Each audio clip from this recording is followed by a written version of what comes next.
Hello and welcome to another episode of Pigskin Talk. I'm your host, Collin Zink, with my co-host, the man, the myth, the legend, Casey Cox.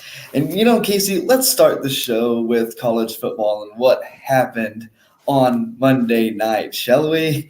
so, And can I uh, take a bow? Can I take a bow? I predicted exactly what would happen, and it happened exactly like I said it would.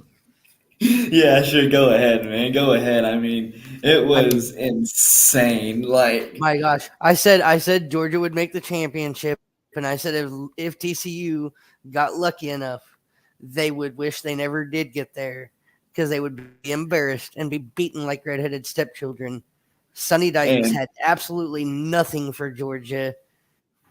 Why they even showed up to play the second half, I don't know. Didn't yeah, it did not help their case any at all whatsoever. I think now the no, preseason poll has TCU at like 10 or 11, something like that now. yeah. Um, I mean, the closest that game has ever been was in the first quarter. I mean, It was 10-7 for like 30 seconds or something like that, right? yeah, 10-7, and then the first quarter ended 17-7, and then it was all basically more downhill from there. I mean, Georgia just put up a whooping on the Horned Frogs. I mean, uh, here's some 55 numbers. unanswered 55 unanswered points if I'm not mistaken. And that's the most, if I'm not mistaken, unanswered points or points period put up in the championship game since the CFP was put into place. Yeah, it's also the most points scored in the championship game in the BCS and CFP playoffs combined, is what they said as well. So Georgia has that to hang their hat on. Here's some numbers for you though. Max Duggan, 14 for 22, 152 yards and two interceptions, and his star wide receiver Quentin Johnston only had one reception for 3 yards. So Max Georgia, Max Duggan did not have a good night anyway to begin with, but to no. be able to step into that game and have that bad of a game and be playing an opponent to the level of a Georgia, oh my goodness. What Yes. he Yes. needed he honestly he needed to have a perfect game in order to even have a chance to beat them. You go 5 or 6 incompletions, you go 2 3 and outs, and that game is over. When you go Yeah. 5 3 and outs or 6 3 and outs or 7 3 and outs, you have no chance unless Georgia's suiting up the cheerleaders.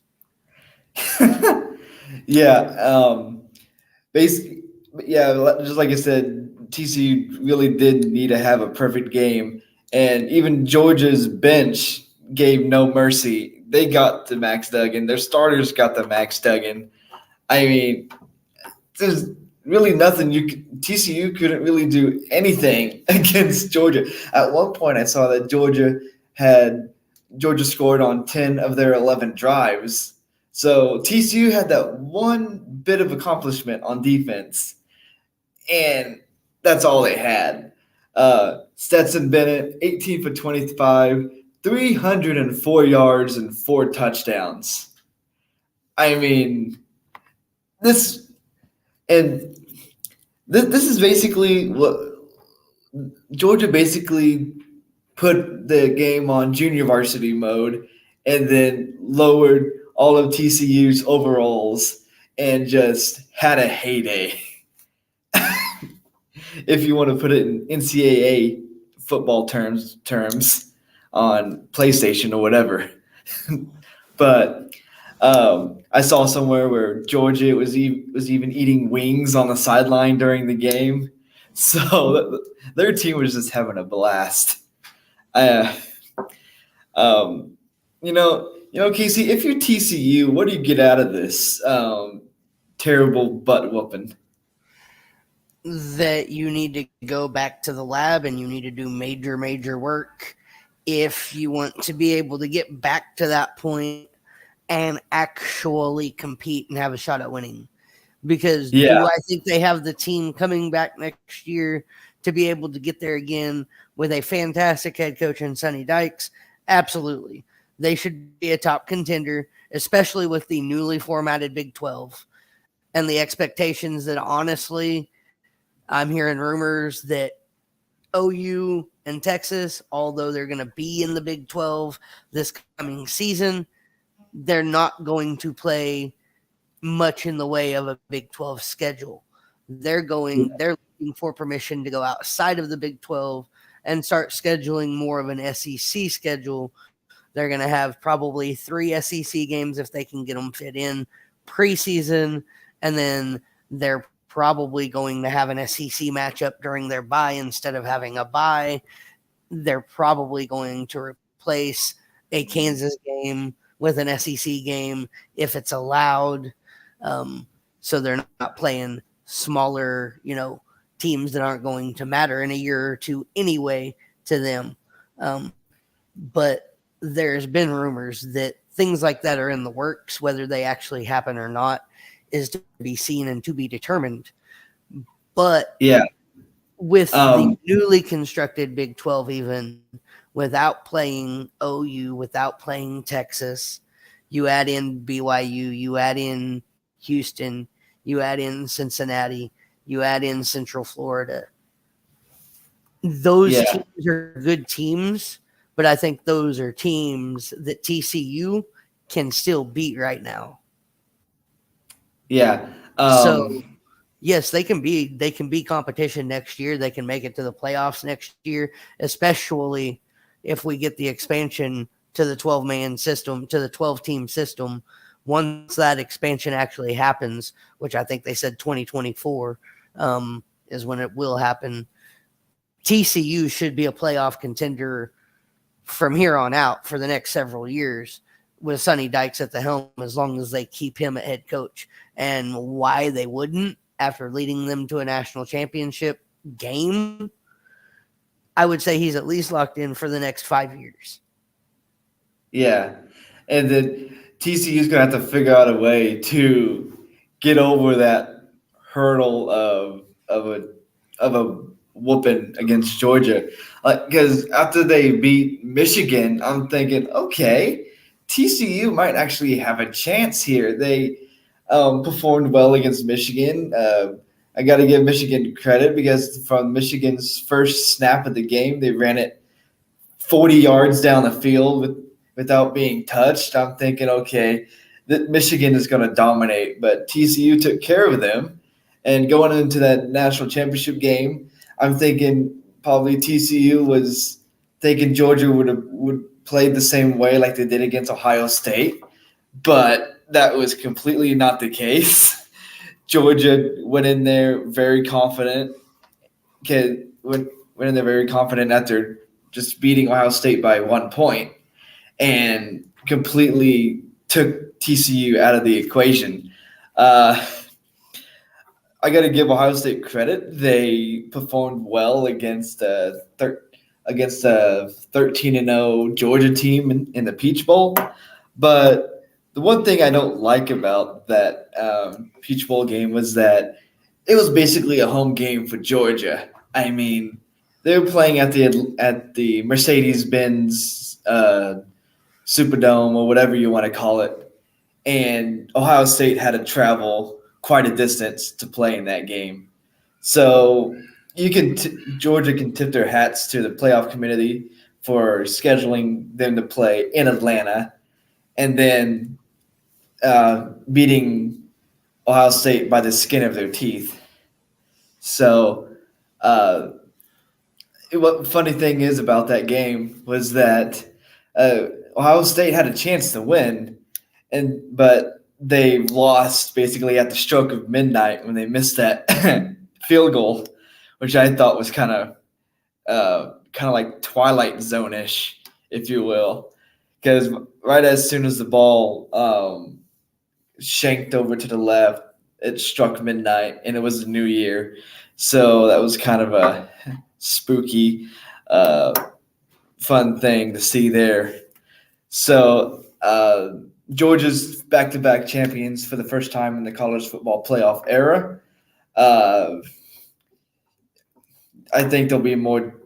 I think they continue to remain dominant in the SEC, and when Oklahoma and Texas get into the SEC, they're going to have a struggle, Casey, because they're going to have to deal with Georgia and Alabama, especially Right. if they get to the SEC championship game. Uh, do you think And Oklahoma? there's talks of them being thrown into the SEC West, if I'm hearing right. So that Hmm. would really, really, really, really jack some things up. And I don't believe OU or Texas can compete really with the SEC West. Yeah, is Texas A&M, Missouri, and Arkansas in the West? I believe so. Okay. Ooh, I saw somewhere where there was some hype about a Texas and Texas A&M rivalry uh, rebirth, and how that game is gonna reignite. So Well, that game and is it makes sense because it also would reignite the Oklahoma Missouri oh yeah rivalry as well. It would yeah start an Oklahoma Arkansas rivalry and a Texas Arkansas rivalry. So there would be yeah. new rivalries created there because they're still close enough. Like I think that's the part of that SEC that makes sense for them geographically. Hmm. Yeah. Um, let's let's go back a few weeks and talk about some of the bowl games. I know you had some issues trying to get settled in and everything. So one thing I want to bring up is how Kansas fared in their bowl game against Arkansas. Now, I didn't get to watch that game, but I saw some updates, and that game went into triple overtime. So not double, and Arkansas ended up winning 55-53. And I'm thinking if you're a Jayhawks fan, you got to be proud of how your team played, regardless of the outcome. I mean, Well, you had yeah, more than a ab- few bad seasons. Uh, absolutely. You had almost 2 decades worth of bad seasons. Let's be honest about it. So to now be back competitive and be making bowl games, you should be proud to be a Jayhawks fan if you've stuck with them this long. yeah, and their quarterback Jalen Daniels went went 37 for 55 and threw 544 yards and 5 touchdowns against Arkansas. That's an SEC team. I Very weak SEC team, but yeah. Yeah, very weak, but SEC nonetheless. So, I mean, that's pretty impressive for Kansas football. Arkansas, their quarterback, 19 for 29, 287 yards, 2 touchdowns and 1 interception. But not a bad day at all for Kansas. I mean, they were definitely the Cinderella story going into this, but not a bad outcome at all. No, Um, no. And uh, honestly, this year the Big 12 really didn't fare well in their games in the bowl games at all this year. Um, Oklahoma State didn't have a lot of talent on the field. A lot of their guys hit the transfer portal or decided they were going to set out because they didn't feel the game was big enough to matter, which Mike Gundy was upset about. But it happens, and he had to play with what he was going to have moving forward into the future. He couldn't rely on guys who didn't want to be there. So he played with what he had. It was a very competitive matchup, if you ask me. Honestly, it was a rocky start, but once OSU actually started getting going, they made the game competitive again. yeah. But Um, but now there's so many holes and so many gaps. People are scared of, will OSU be able to compete next season? Will they be able to fill in? Honestly, I'm questioning some moves already.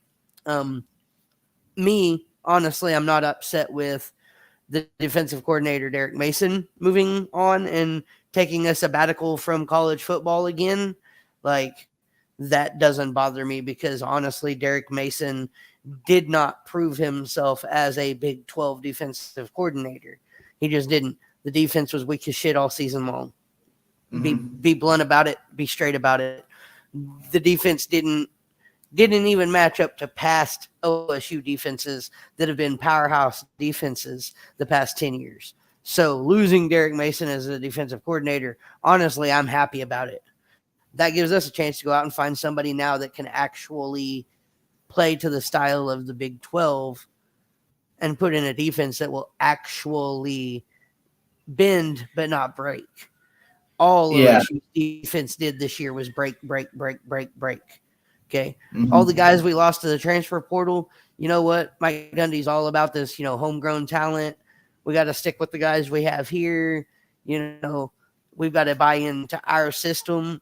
Well, you know what? The guys that didn't hit the transfer portal, those are the guys that believe in what you have at Oklahoma State. They believe in the culture. They believe in the coaching. They believe in the system. They know what they need to do, and they're ready to go and do it. Now, where I question some of the calls, so to speak, or some of the moves, so to speak, for OSU right now, comes with the transfer portal. And I say moves, there's only actually one move that I really question. It is the question of what in the fuck? Why are you picking up out of everybody in the transfer portal at QB still out there, still ready to be picked up? You still had the Virginia quarterback that still hasn't announced where he's going. You go and pick up Alex Bowman from Michigan. Alex Bowman is very familiar to Oklahoma State. He played 2 seasons with Texas Tech. Both seasons, he started against Oklahoma State. Both games against Oklahoma State, he threw something like 7 picks to 3 touchdowns. Ooh. Okay. In his seasons, he did not do very good. He went to Michigan. He was a second stringer at Michigan. He got a few starts this season when the starter got injured and went down for a game or 2. But he didn't play very much for the past season. He's got a season left of eligibility. Now, don't ask me how this makes sense, because when they initiated this transfer portal bullshit, it was you've got 1 year to transfer to still be eligible. He's already transferred from Tech to Michigan. Now he's being allowed to transfer from Michigan to Oklahoma State and be eligible to play next season. Doesn't make sense to me, but it is what it is. At least that gives us a quote unquote, air quotes, experienced quarterback in the locker room. But I think we really messed up because we could have went and most likely landed the Virginia guy, which if you look at the numbers and compare the two, the guy from Virginia is 3 times better. Alex Bowman wasn't impressive at Texas Tech. Thank God I didn't get to see him play at Michigan because he wasn't. So he put me to sleep when he played for Texas Tech. So why Gundy went after him, other than the fact that he's got 4 years of experience and coming into his 5th year, and maybe it's because he's a graduate transfer. I think that might be why he's eligible, because it's graduate transfer eligibility as a 5th year option. Kind of like Spencer Sanders is taking his 5th year somewhere else. And that's but I question. Yeah. Go ahead. So you got a question? No, I was going to say that's why I question Alex Bowman. Why Alex? Why Alex? It doesn't make sense. He doesn't fit into OSU style of offense.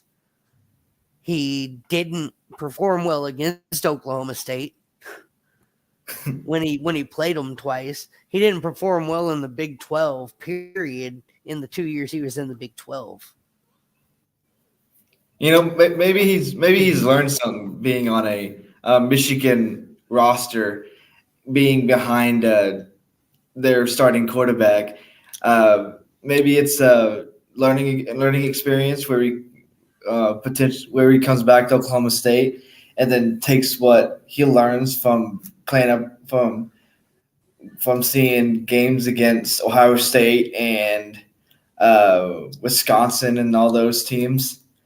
Um, but one of the another Big 12 bowl game was Kansas State versus Alabama, and quite frankly, this was a closer game than I thought it would be.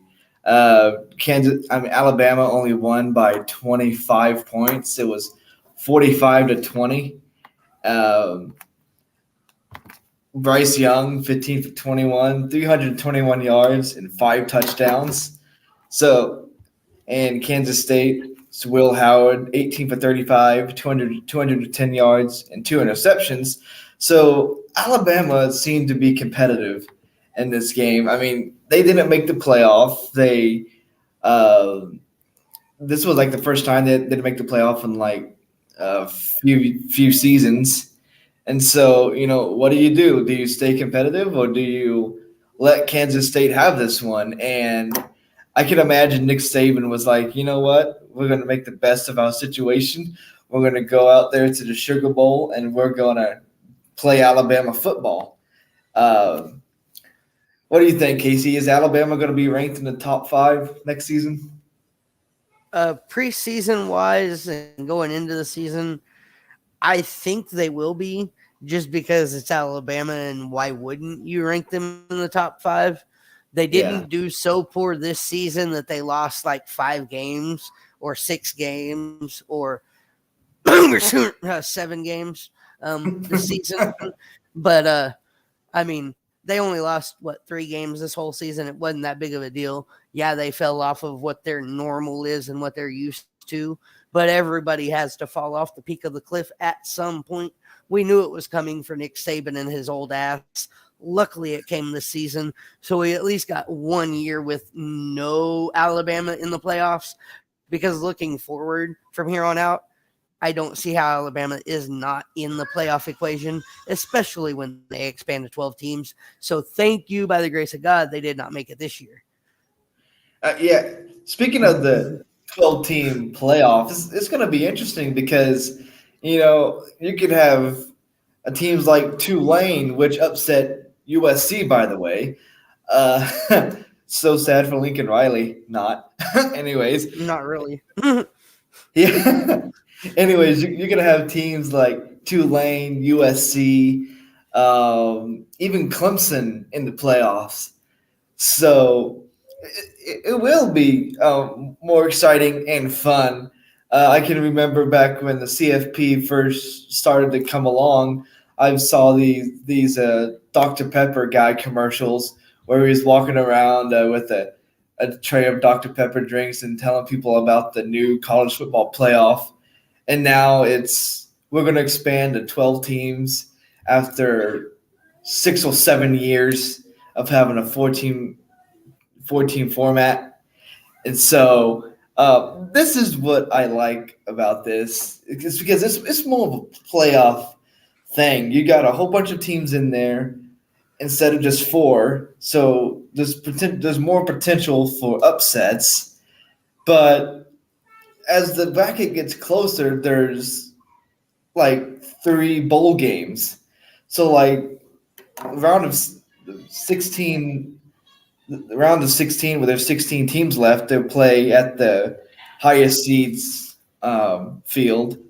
And then I think the quarterfinals, there's a bowl game. Semifinal, another bowl game. I mean, in my opinion, there should be at least 1 bowl game in the semifinals, and then you go play in the national championship. That's just right. Well, here's how I think it. I think it, and how it may end up playing out once they actually evaluate it and look at it. If they're looking at making the bowl games a part of the playoffs, when you go to a 12-team playoff system, okay, that gives you 6 games to play in the playoffs, including the national championship, let's say, right? Mm-hmm. Because you got your 12, right? You got your 12 teams. That's going to be 6 games right there. That's going to Yeah. come out with 2 winners each out, or winner each out of those 6 games. That's going to narrow you down to 3. Okay, and then from that 3, you go down to the national championship. Why not make the round, your second and third in your championship round, your New Year's 6 bowl games? If you're going to have 6 games, why not use those 6 games as the New Year's 6? And then your second round is your, where you've got, your 4 teams left or whatever it is left. And then, because you would have, 12 teams, 6 games. So you would have 6 teams, 3 games. That's actually a good idea to have those as a New Year's Six bowl game. I'm thinking Right, it makes sense. It makes It sense. does. Make the New Year's 6 lead up into your semifinal and final game. Yeah, and I think it makes even more perfect sense if they use the Rose Bowl as one of those crucial playoff games, considering its history and everything. Right now, all the bowl games are on taking turns of hosting playoff games, but I'm thinking at least the 4 major bowl games should be used in the college football playoff format, like the Rose Bowl, the Sugar Bowl, the Fiesta Bowl, and then the Cotton Bowl. Those four bowl games I think should be the crucial games to determine on the road towards a national champion. Yep. Okay. So I found a breakdown. It's an article from the Sporting News about this 12-team playoff. It says the playoff will join the vast majority of the organized sports world, providing more inclusive entry into college football postseason, tripling the number of current teams from 4 to 12, and providing 4 rounds of play as opposed to 2. Broader playoff naturally lends itself to change the current system. However, how will the current New Year's Day 6 bowls fit into the new 12-team format? Which teams are granted entry into the playoff? How are they ranked? Perhaps most importantly, who will those changes go, or when will those changes go into effect? 12-team college playoff start date. Format will officially begin in the 2024-25 seasons, amending the end of the playoffs' existing contract with ESPN as the exclusive broadcaster of the college football postseason, following agreement from the Rose Bowl. The expansion originally going to start in 2026 after current deal with college football playoff, but with the Rose Bowl's agreement, it can now happen earlier. Confirmed the 2024-25 deadline for expansion on Thursday. Glad to be moving forward. I'm just kind of scrolling through trying to see what it's saying. More teams and more access mean more excitement for fans, alumni, students, and student athletes. We appreciate the leaders of the 6 bowl games and the 2 future national championship game host cities for their cooperation. Everyone realized that this change is in the best interest of college football and pulled together to make it happen. 12-team format will feature, in order, the top 4 conference championships, or the top 4 conference champions, followed by some combination of the top 6 at-large bids and 2 highest-ranked remaining conference championships, or champion winners. Teams will be ordered based on the college football playoff rankings. That guarantees at least one group of 5 team will make the playoff each year, and while it's unlikely, allows the possibility of more than one G5 team making the playoff in lieu of a Power 5 team. Of note, the approved format means independent FBS teams such as Notre Dame and, less likely, Army, UConn, UMass will never be among the top 4 teams as they are not affiliated with any conference. Hence, they cannot win a conference championship. This also means no independent team will ever have a bye in the playoff. So this is going to force those independent teams to go out and find a conference, most likely. Yeah.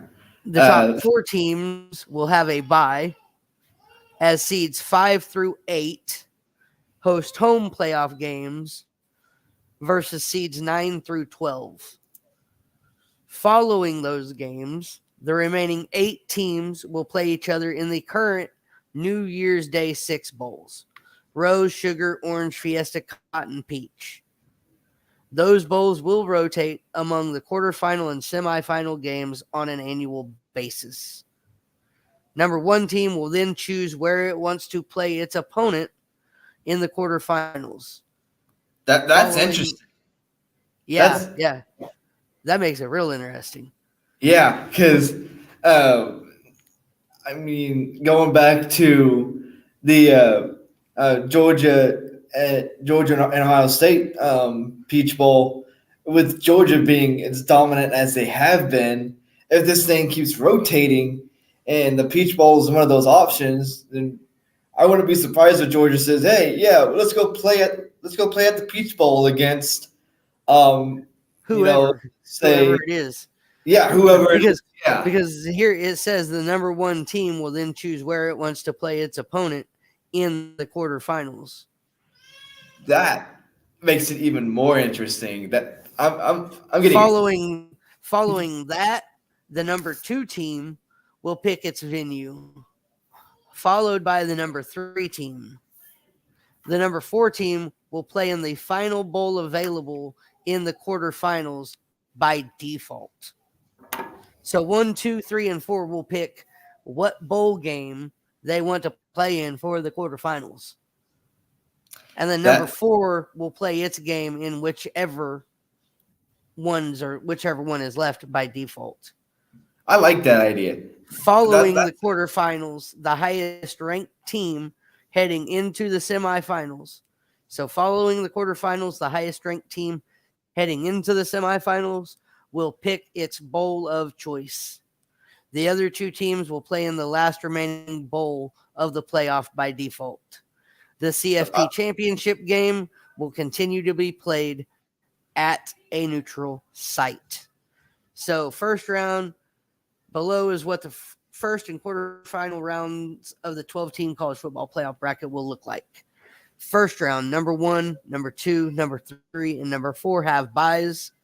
Number 12 at number 5, number 11 at number 6, number 10 at number 7, number 9 at number 8. That quarterfinals will be number 1 versus number 8 or 9, number 2 versus number 7 or 10, number 3 versus number 6 or 11, and number 4 versus number 5 or 12. So I'm liking this format already. Me too. I'm following that, the remaining 4 teams will play in the semifinal games, with the highest ranked team picking its preferred bowl venue. The winners of the semifinal games will advance to the College Football Playoff Championship game to determine the season's national title winner. I gotta tip my hat to whoever's on the playoff college football playoff committee for bringing that idea to the table and putting it into fact. Yeah, absolutely. And they even broke it. I love this article because it even broke it down even more. It gave what would a 12-team college football playoff look like, and it took this year's seedings and how they made it. Okay, so number 1 would be Georgia with the SEC champion. Number 2 would be Michigan with the Big 10 champion. 3 would be TCU, Big 12. 4 would be USC, Pac-12. Number 5 would have been Ohio State, at large from the Big 10. Number 6 would have been Alabama, at large SEC. Number 7 would have been Tennessee, at large SEC. Number 8 would have been Penn State, at large Big 10. Number 9 would have been Clemson, the ACC champion. Number 10 would have been Kansas State, at large Big 12. Number 11 would have been Utah, at large Pac 12, becoming Big 12. And then number 12 would have been Tulane, the AAC champion. The top 4 seeds would consist of Georgia, Michigan, TCU, USC. The first round would consist of number 12 Tulane at number 5 Ohio State, number 11 Utah at number 6 Alabama, number 10 Kansas State at number 7 Tennessee, and number 9 Clemson at number 8 Penn State. Tell me that wouldn't be some exciting shit. Yeah, that would be. I mean, Clemson and Penn State. Ooh, Kansas State, Tennessee, yeah. Alabama, Utah, Tulane, Ohio State. Yeah. To see who goes on to play the top 4 teams. Mm-hmm.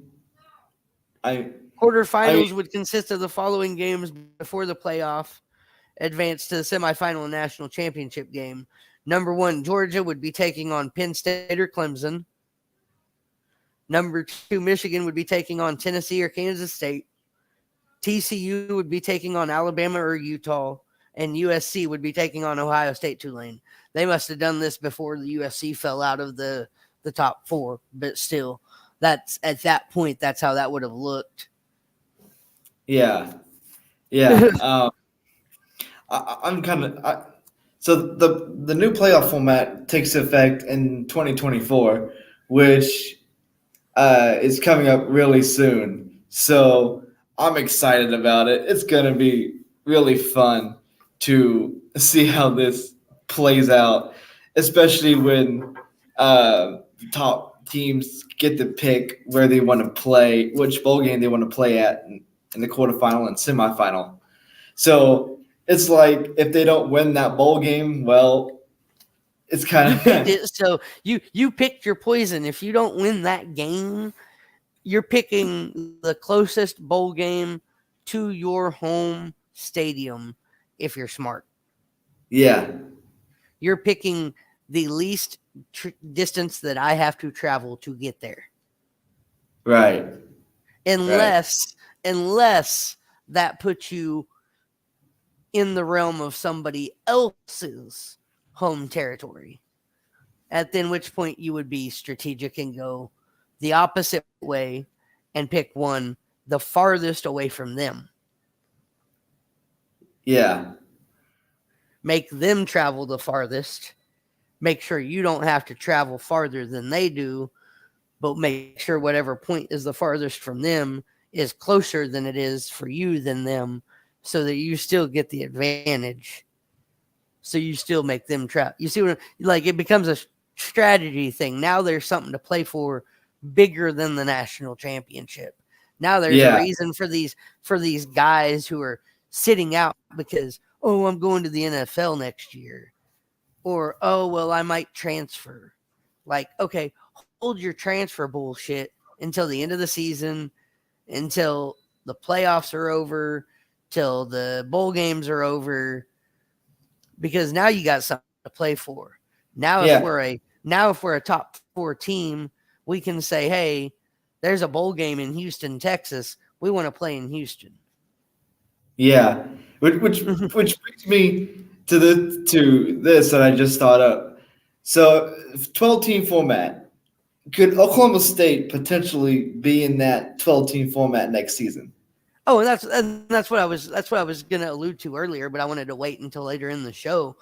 And I was going to say, absolutely. I don't see why, like, Oklahoma State fans, a lot of them that I know and I talk to, they are scared right now. They don't like Mike Gundy. They think Mike Gundy needs to be fired. They think losing the defensive coordinator was a big deal. They think losing all this talent to the transfer portal is a big thing that's going to end up killing us. Well, newsflash, the transfer portal has sucked since the transfer portal began. Nobody, at least from a coaching perspective, has been a fan of this transfer portal and how it's set up, because now players are, oh, I didn't get playing time, so I'm going to go here now because they're saying I can get playing time. Like, I'm going to put my name in the transfer portal so I can get all these offers from all these other places that can say, oh, you'll get playing time here instead of staying where I committed to out of high school to say, I'm going to stay here and I'm going to build here. That's why Gundy's not a transfer portal guy. He believes if you commit to somewhere, that's where you need to stay put. That's where you need to develop. You need to go through that process. Give it more than a year. I honestly think they need to look at this transfer portal thing and try to put in some type of rule where you cannot transfer as a freshman. Yeah. As a That makes graduating freshman, you cannot transfer until you have had 2 years of eligibility used, whether it's red shirt, freshman, and then you started your freshman season number 2 would be your actual freshman season then, right? But then you've had 2 years in that program. Now you can transfer. Yeah. I see where you're going with this. You can't leave. You can't. I'm going to commit to Oklahoma State as a senior in high school, sign that commitment letter, go 1 season to Oklahoma State, ride their bench, get pissed off, and decide you're going to leave because, well, I was a star athlete at my high school, but I didn't get any playing time in college. Boo hoo. Like, okay, you're in college to develop. There are people who have been there 3 and 4 years who have experience at that level who you need to sit behind and learn from so that you can become better, so that you can be ready for that level. Yeah. You barely went through our spring training. You barely went through our off season. You haven't attended any practices compared to some of these guys on the team that are ahead of you in the depth chart. Why are you? I recruited you as the coach because I saw the talent you had in high school. And I said, hey, I can take that talent and I can make that even better in 2 or 3 or 4 years. I didn't look at you and say 90% of the time, not all the time, but 90% of the time, I didn't look at you as the coach if I recruit you and say, hey, that's a really great athlete. He's going to start for me next season. You look at a guy and you go, hey, he's a really great athlete. I can work with him. I can make him better. And in 2 or 3 seasons, he's going to start for me on that offensive line. He's going to start for me at wide receiver after he's learned my plays and my system and seen how the people who have been here for 2 years already do it and how great they are. And he learns their techniques and learns some things in the pace of college game. Okay, now you've been there. Now you don't have your starting time. Now you can bicker about it a little bit and go, you know what? Maybe this isn't the place for me. Maybe I need to go somewhere else where maybe they don't have as much talent. Nothing against the school. Love the school dearly, but I'm not getting the time to play that I need so that I can be seen by the next level. Maybe I need to go over here where they need help so I can start for them. And now I'm going to start getting the looks from the Detroit Lions, the Miami Dolphins, the Jacksonville Jaguars, the Dallas Cowboys, the Washington Commanders. Yeah. So now that you mentioned the NFL, I was going to go into this anyway. Lot of good information, a lot of good stuff and interesting things going on in the college football with the national championship being not a game, more like a coronation. And let's transition over to the NFL playoffs, which start this weekend. It would start this weekend, and with the first round ending on Monday. So, Casey, I got a question for you. What happened to Dallas against Washington in Week 18? Honestly, I did not even get to see that game. I was at the A7FL games doing PA announcing because I, if you haven't heard, got a promotion from the A7FL Nevada. Instead of being podcasting the play-by-play and being on Fox Sports, which is really great because we're on Fox Sports, we're on TV, being shown on Fox Sports Las Vegas, not nationwide yet, but Fox Sports. It's the Silver State Sports and Entertainment Network here in Las Vegas. It's the local Las Vegas Fox Sports channel, 5.2 on cable. If you're in the Vegas area, Cox Channel 125, Sunday morning starting at 10 a.m. They air our games. That was really great to be a part of that for the first few weeks.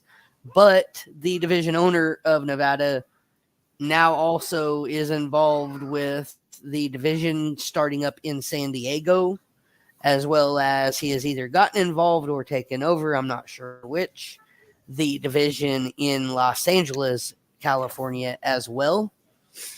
He's also the one that has started and is in the process of getting the A7FL Nevada Reno division set up and going. So because he's got all those different divisions that he's now part of and working with and so many things on his plate, he moved his division manager up to vice president of operations, of regional operations or something like that. He moved his commissioner, which is one of the co-hosts to the show, Derek Duncan, is the division owner. He's the guy I'm talking about that made all these moves, that has all these things going on. He moved the other co-host of our show, the commissioner, Chris Vera, of the podcast The Other Side of the Ball, moved him up to division manager, which was Kelly Hurst's position. With that came the commissioner position being open. Well, so congratulations on your promotion, and if you can promote my show when you do your broadcasting or whatever. You say, oh, hey, by the way, my friend Collin Zink has this Pigskin Talk podcast and I'm co-host of, so feel free to go to my YouTube channel and check that out. I always do. Absolutely. But yeah, so with that, it opened up the commissioner position in the A7FL Nevada. And with that, he offered that to me. He said, I want to remove you from the broadcast for the fall. And I was like, well, wait a minute, that's kind of my job. And he goes, well, but I want to offer you this. And I said, okay, well, what do you want to offer? And he said, well, I want to offer you the position of commissioner because I've moved Chris Vera up to division manager now, and Kelly up to, the regional president of operations or whatever. So and you're the commissioner. So I was like, well, if you, and pretty much I said, well, if that's a position you think that I am fit for, then I'm more than willing to take on that challenge. I've never done it before, but I'm willing to learn it. I'm willing to take it on. And, whatever that means is, we'll see what that means in the future. And so with that, he made me the commissioner of the A7FL Nevada. Nice. Congratulations on that. And that put me in PA. I actually did the PA announcing for the games on Sunday, meaning I had a microphone in my hand and the PA system connected to me. And I was basically having fun with it and keeping the crowd excited, even though the crowd was cold and it was windy and chilly, and ended up being a great day for football, but it started out cold and ended cold. So, yeah.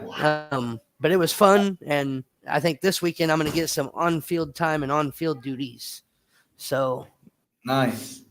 So, transitioning back over to the NFL, again, happy for you, Casey. Exciting things in your life. One of the games coming up on Monday night in the playoffs is the Dallas Cowboys travel to the Tampa Bay Buccaneers.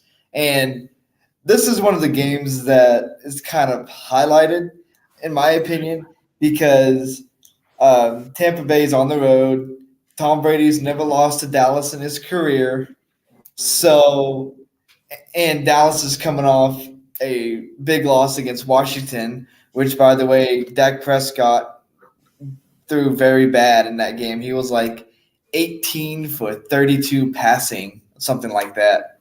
So, and then also on the NFC side, there's the Giants taking on the Vikings and Seahawks versus the 49ers. So the 49ers surprisingly jumped the Vikings on the 2 seed spot.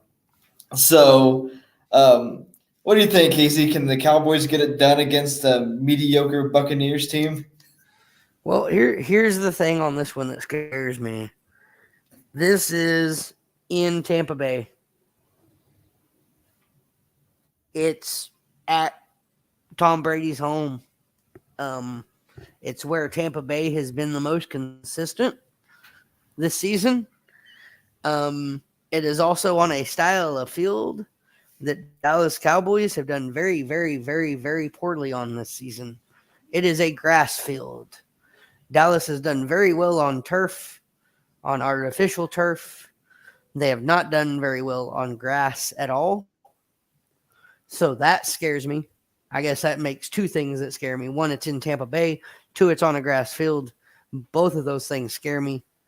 Okay, but here's the thing I look at on the upside of it for the Cowboys. Okay, for the upside of it for the Cowboys. Look at their losses this season. Okay, they lose to Tampa Bay week 1. Mm-hmm. They come out week 2, even though it's with Cooper Rush, and they beat the Cincinnati Bengals. Very good team. Right? Yeah. They lose to the Philadelphia Eagles. Very next week, if I'm not mistaken, is the week they turn around and thump the Vikings 40-3. Yeah. They then turn around and lose to, I'm trying to remember who that one was to. I can't even remember who that loss was to. But they lost that game. I think it might have been to the Jaguars. Actually, yeah, I think it was the Jaguars. They lose to, right? They did around lose to and the Jaguars.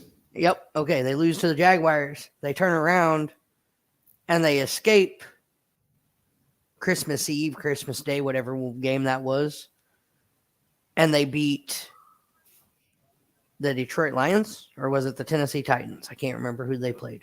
I think it was Tennessee. Okay, yeah, they beat the Tennessee Titans. Okay. Yeah. So we kind of see where this is going, right? They lose a game, they lose a game badly. They severely get beat. They have a mistake game. They mind flushed, not there, didn't show up, overlooked, whatever you want to say. Ended up with a bad game, ended up with a bad loss. Turn around the very next week and blow an opponent out. Even though it was still a game going into the fourth quarter. Maybe the next game was the Colts because they ended up, thrashing the Colts in the fourth quarter and made it a blowout. It was a very close game going into the fourth quarter. But they thrashed the team afterwards, right? Okay. Every game where they've lost by a good margin, Dak Prescott went down, they collapsed, lost to Tampa Bay by a decent margin, come back the next week, Cooper Rush beat Cincinnati. What the fuck? Nobody thought that was going to happen. Okay, so they collapsed. They had a bad game.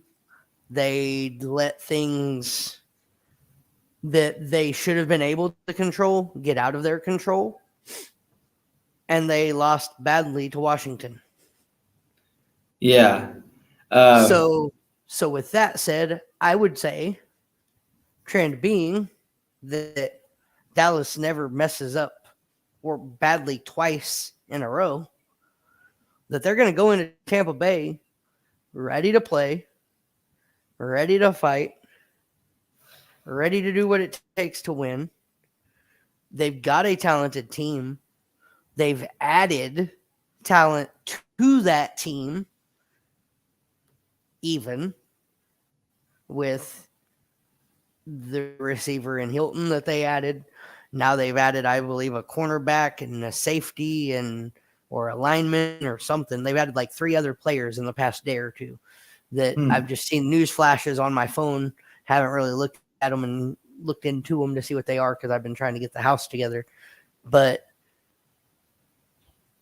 like they're ready to make a deep playoff run. All signs lead to them making a deep playoff run.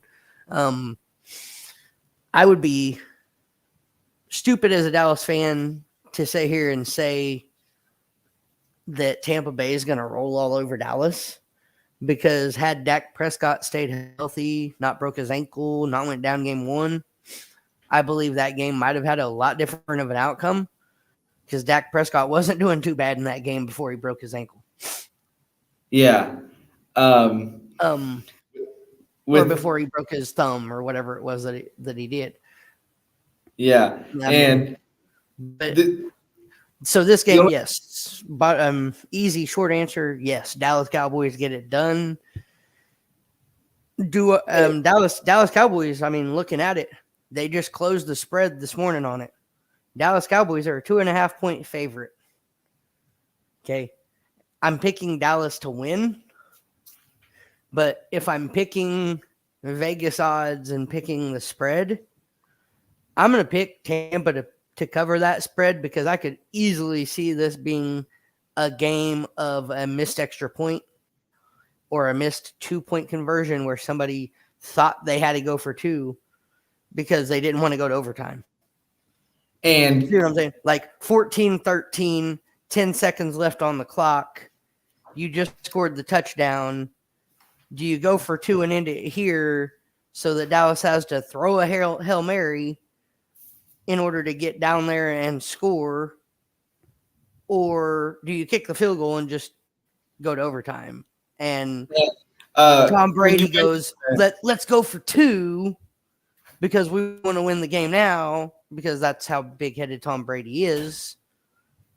They go for 2 and something happens and they miss the 2-point conversion, and that ends the Buccaneers season and the Cowboys are moving on. That's the type of scenario I think it takes for the Cowboys to win.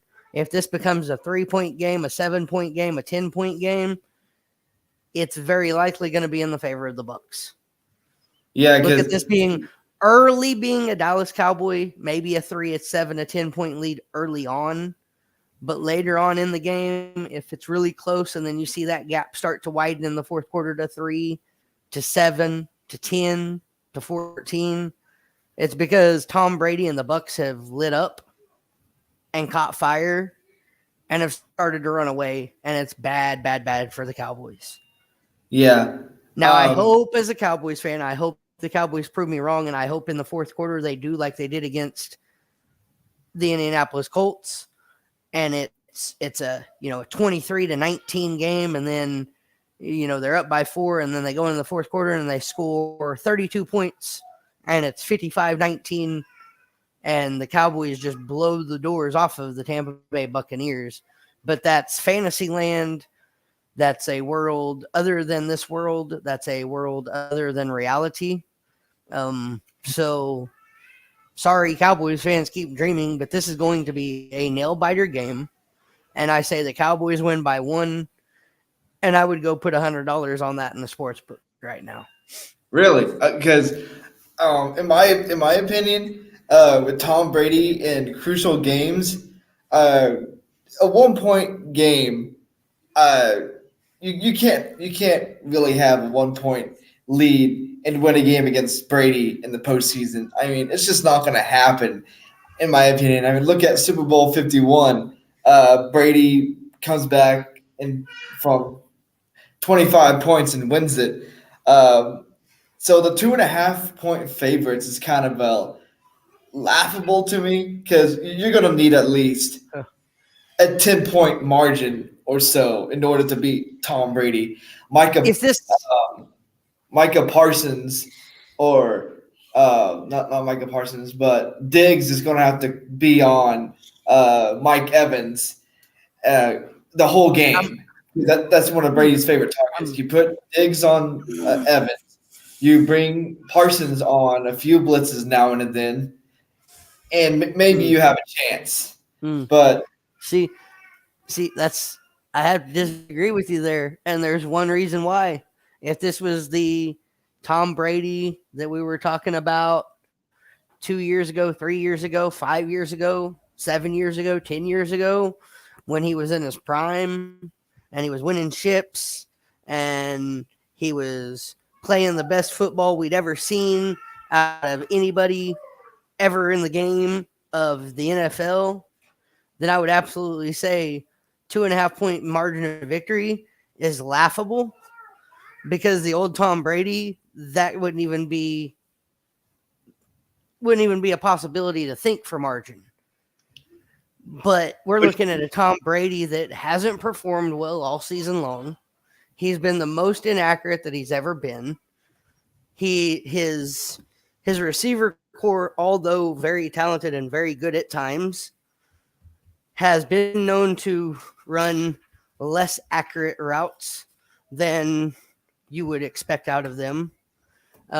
His defense at times has given up yardage, and I know that's not his fault, but the defense of that team has given up yardage more times than in games where they shouldn't have, more times than not this year. And all those inconsistencies against a team the caliber of the Dallas Cowboys, I think you're going to have trouble with that. I mean, the Bucks barely snuck in. The Bucks barely snuck into the playoffs with the 4 seed this year. But you got to remember that Dallas also lost to what we thought was a poor Jaguars team, and so I mean, and the Jaguars are in the playoffs too. So they lost to a poor Jaguars team, but a poor Jaguars team that made the playoffs. Don't get me wrong, this Bucks team is very, very good, but they're not the championship caliber Bucks that we saw when they won the championship with Brady. Yeah. They don't have the same pieces. Diggs on Mike Evans, honestly, to me, that's a heaven of a matchup. For the Cowboys, all day long. I'll take that matchup all day long. Diggs, by far, can run, can keep up, and can match the route running abilities of Evans. He's going to be in Evans' pocket like flies on shit. And Brady's going to have to find another target. He's going to have to go to a tight end. He's going to have to go to another receiver. Dallas isn't going to be stupid enough to double Mike Evans. Really? They're going to trust Diggs or whoever they put out there on Evans in a one-on-one type matchup.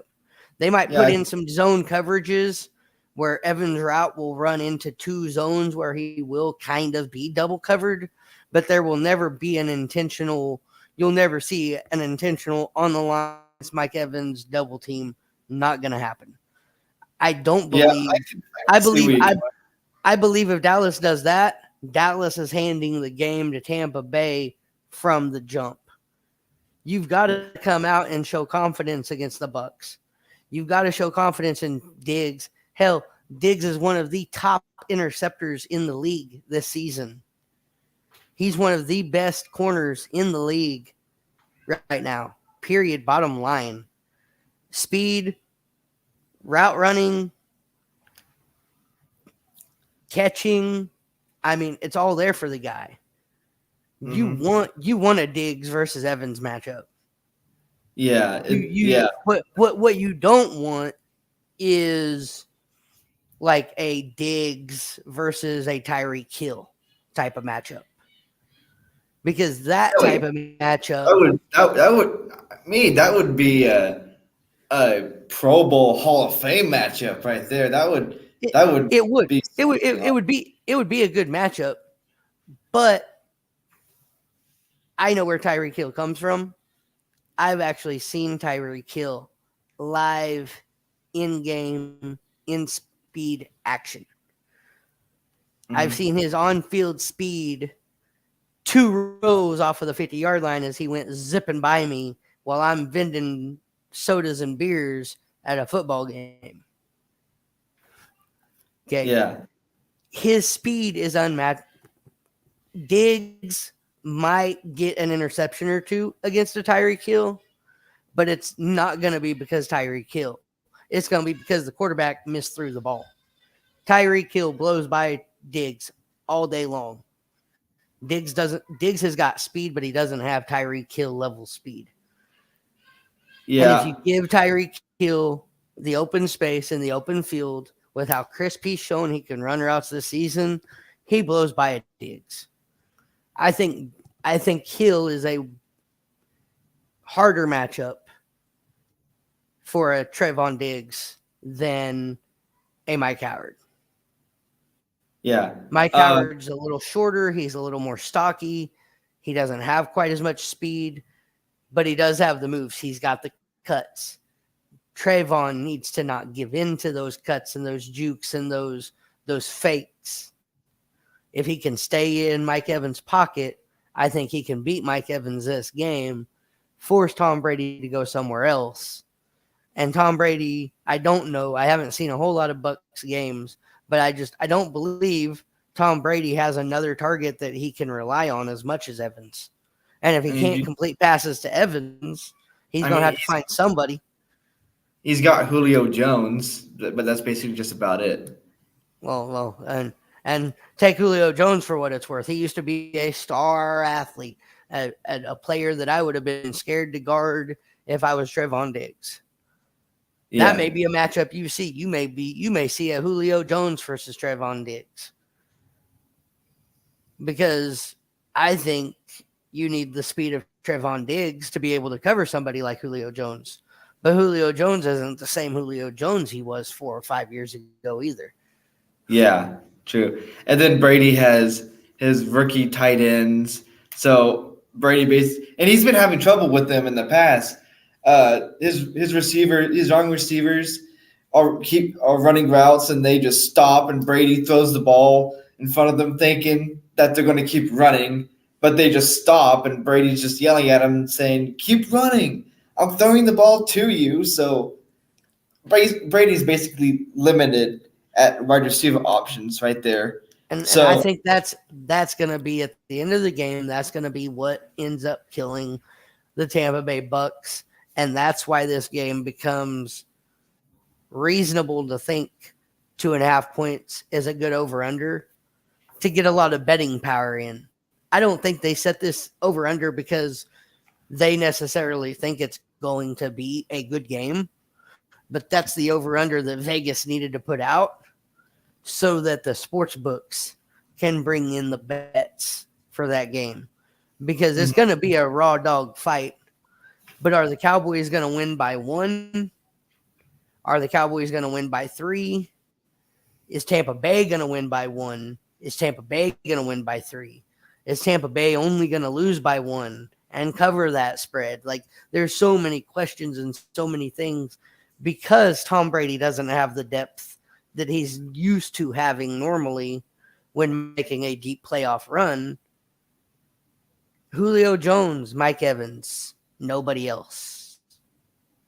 Rookie tight ends, no experience. A backfield with maybe one running back that's got any type of experience. The others are kind of maybe. Right? Yeah. I mean, you've seen you've seen it this year. Look at the 7-loss Bucs. I mean, come on now. They're not the 12-2, 13-0, 14-1, 15-1 Bucs or Patriots that had all this talent that were just guaranteed they're going to go make a deep playoff run and guaranteed they're going to probably be in the Super. No, this isn't that team. You've got Tom Brady, you've got Mike Evans, you've got Julio Jones. And then you've got a cluster of other guys who really haven't shown they give a fuck. Yeah. So something happens. Mike Evans, God forbid, sprains an ankle, high ankle sprain. Has to go sit for 2 or 3, minimal 2 or 3 series just to make sure he's okay. And then come back out and play. Okay, now you're Yeah. down to Julio Jones, or Julio Jones sprains that ankle. Now you're down to just Mike Evans. Now you can start double teaming Mike. Now you can start double teaming Julio. Now Dallas has got the advantage. Okay, heaven forbid one of their experienced linemen goes down for some reason. Okay, now you've got a gap in the line, and you've got some really good rushers. Micah Parson, one of them. That if there's blood in the water, these guys are sharks, and they're going to start rushing, and they're going to start coming. Yeah. Tom Brady this game. Tom Brady honestly almost needs a perfect game to be able to walk out with a victory and keep that undefeated record against the Cowboys intact, because this is honestly the best shot I think the Cowboys have ever had at beating Tom Brady on any team. Yeah. So, looking at another game here, that was some good content and diving very much so unpacking the Cowboys and Bucks game. And I want to talk about the Jaguars and the Jaguars and Chargers game. In weeks past, I had the Jaguars as my dark horse, and I said maybe they'll make the playoffs. Now they're in the playoffs at the fourth spot because they're champions of the AFC South, and they play at home against the Chargers. And I'm thinking the Jaguars have a shot here, because you go back to that Dallas Cowboys game where they beat them in overtime, despite having fumbles and a few interceptions thrown. I think the Jaguars have a shot. Casey, what do you think? I would be on board with that, honestly. I liked Lawrence when he was at Clemson. I said when he hit the NFL draft and he got drafted that he was going to be a great quarterback at some team. I didn't think that he would stick around with the Jaguars. I figured either he would demand a trade because he's better than the Jaguars. Honestly, he's a better quarterback than that team deserves. But he said, you know what? They drafted me. I'm going to stick with them. I give the kid props for that. It hasn't been pretty.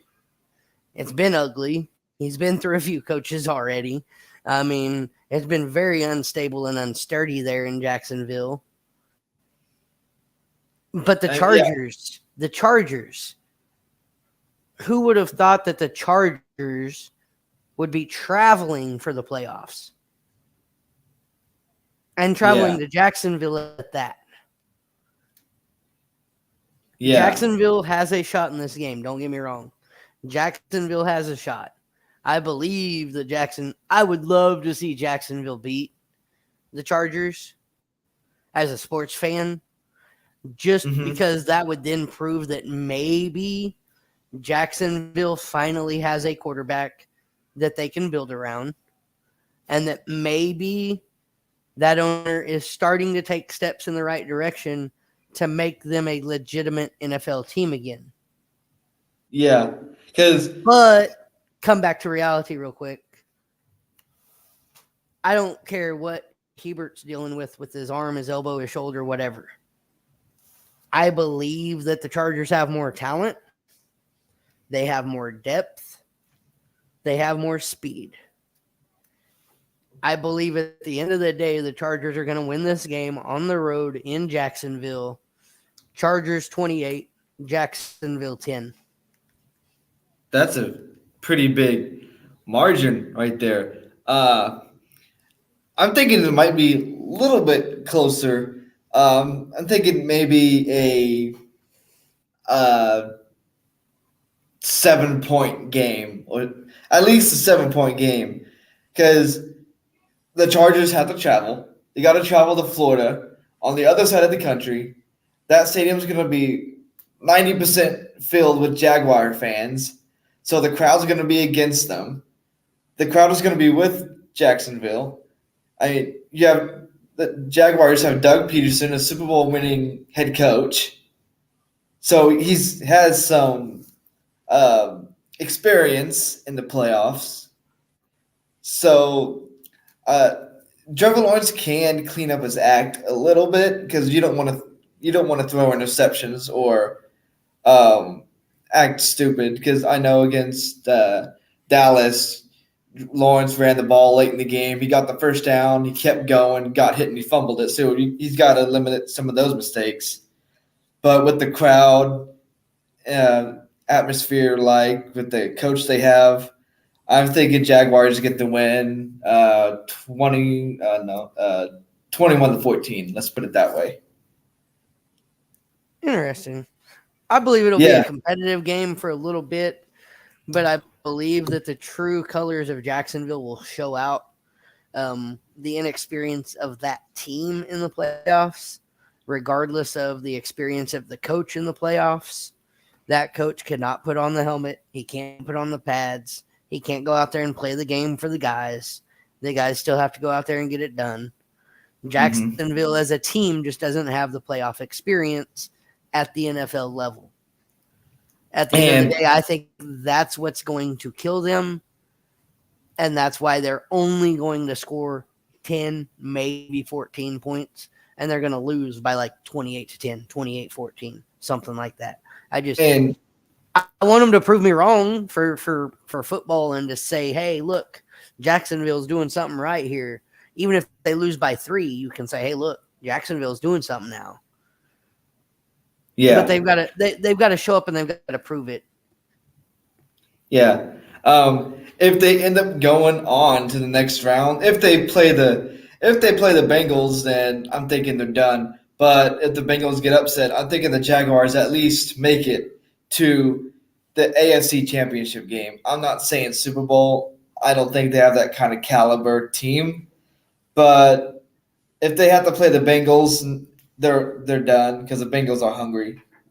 But if they don't have to play the Bengals, I'm saying AFC Championship game, and they lose that game to either the Chiefs or the Bills. Ooh. So that's my thinking on the playoffs for this week. And the Super Bowl is on February 12th of this year. And so that's all I have for the show tonight and this week. This is my opinion, one of the best shows I've done since Casey Cox has invited me on his streaming on his YouTube channel. So I want to thank you all for watching. Please like, comment, share this video. Subscribe to Casey Cox's YouTube channel to help us out. And remember, you don't just talk, you pigskin talk. Catch you later.